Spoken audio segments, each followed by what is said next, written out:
mengikuti semua yang ada di Facebook dan saya mencatat isi Facebook dari seorang anak Papua. Mohon umat pendatang tidak tersinggung. Kalau mahasiswa Papua itu monyet, artinya monyet cari ilmu di Surabaya. Dengar baik-baik. Monyet cari ilmu di Jawa, monyet cari ilmu di Sulawesi, monyet cari ilmu di Sumatera, monyet cari ilmu di Kalimantan, monyet cari ilmu di Maluku.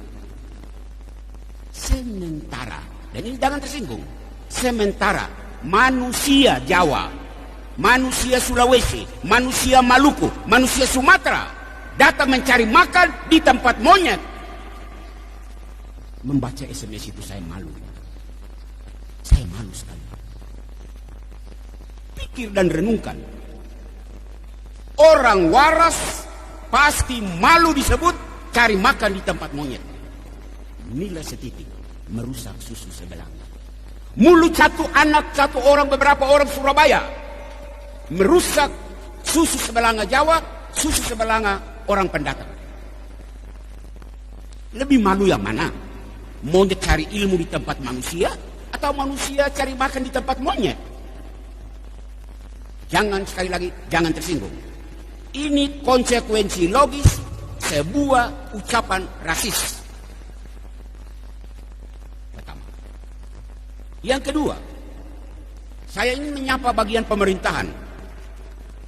Pemerintah kita di pusat maupun di daerah all out mengeluarkan dana besar untuk membangun jalan di Papua, pendidikan di Papua, kesehatan di Papua. Berkaitan dengan ucapan rasisme tadi, pertanyaan yang mengganggu nalar, bangun jalan untuk monyet-monyet, bangun kesehatan untuk monyet, bangun pendidikan untuk monyet-monyet. Kalau benar teriakan rasis orang Surabaya itu, apa pemerintah masih waras mengeluarkan dana begini besar untuk monyet-monyet? Pemerintah yang waras akan menjawab, teriakan itu tidak benar. Oke, tidak benar, lalu kau buat apa? Buat apa? Ketiga, pihak keamanan, polisi, tentara, kamu dengar? Polisi tentara di tanah Papua ini terlalu banyak. Ya, ini kan wilayah negara Republik Indonesia. Wajar toh? Wajar. Tetapi Anda hadir di tanah ini dengan segala perlengkapan keamanan yang hebat-hebat. Saya Pastor Amandus hanya mau bertanya, seluruh perlengkapan hebat-hebat itu untuk jaga monyet-monyet? Jangan tersinggung, polisi dan tentara. Polisi dan tentara yang masih waras akan menjawab, tidak, kami tidak menjaga monyet, kami menjaga manusia. Oke, kalau begitu, apa sikap tentara dan polisi terhadap orang yang teriak monyet itu? Malulah Anda. Kalau orang Papua itu monyet, baru Anda dengan segala perlengkapan keamanan yang wah, kamu menjaga monyet, malu kan? Keempat, kelompok keempat, pihak agama.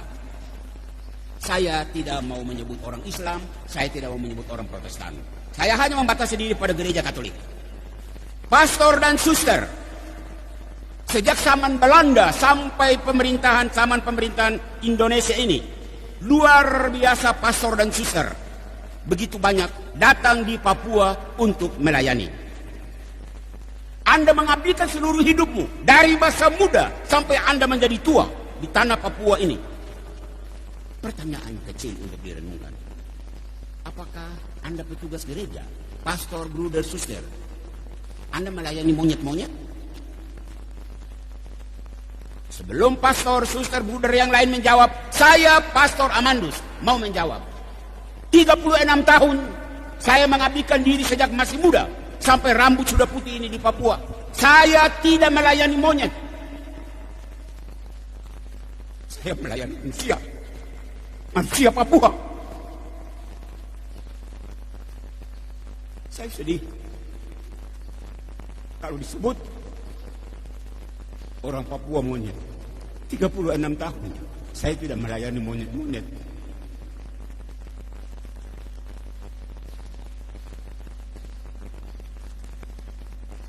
Kelima, terakhir, anak cucu guru-guru perintis. Kamu pasang telinga dengar baik-baik.